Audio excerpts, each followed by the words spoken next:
c'est que on voit ici dans ce texte en Actes des Apôtres qui est très pertinent pour nous, c'est que Jésus nous dit, les Saint-Esprit viendra. Aujourd'hui, il est déjà venu, cette promesse est déjà accomplie. Mais il parle aux disciples, cette message qu'il y parle et qu'il dit aux disciples, ça nous concerne nous aussi aujourd'hui. Il dit, les Saint-Esprit viendra. Et quand le Saint-Esprit viendra, vous allez annoncer l'évangile. Vous allez témoigner de l'évangile.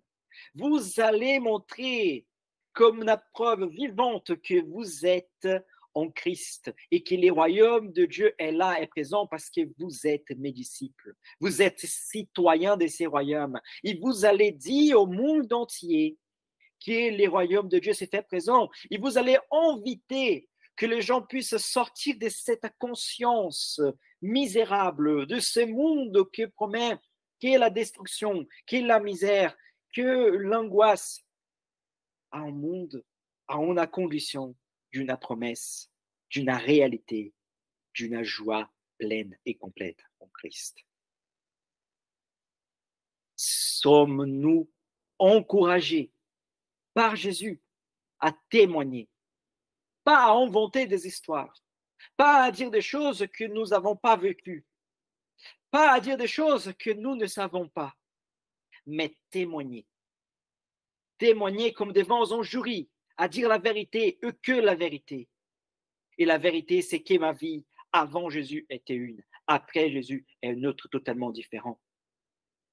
Que je ne suis pas quelqu'un de parfait, mais que la joie que j'ai en étant Jésus, c'est une joie qui, peu importe les voyages que je puisse faire, peu importe l'argent que je puisse gagner, peu importe la sortie que je puisse avoir l'opportunité de faire, je ne pourrai pas trouver ailleurs cette joie qui seulement Jésus peut nous donner.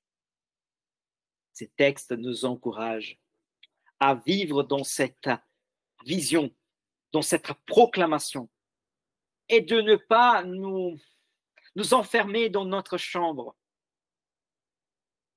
de prendre conscience de toutes les promesses que Dieu a accomplies et a fait en Jésus-Christ, de venir et participer du repas avec tous les frères et tous les citoyens du royaume,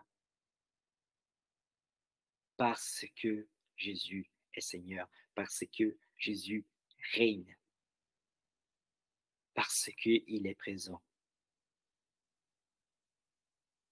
Que Dieu puisse nous donner toujours la sagesse, le discernement et les mots justes, afin que nous puissions partager notre foi, partager l'amour de Christ, partager cette grâce.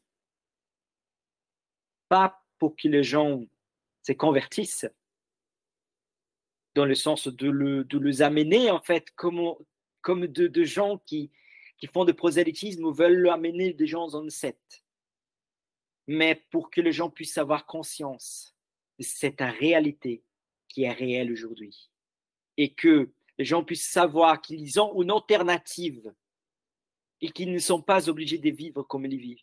Ils ne sont pas obligés de se fermer dans leur chambre. Il y a une alternative qui leur est présentée. Cette alternative, c'est Jésus-Christ. Amen.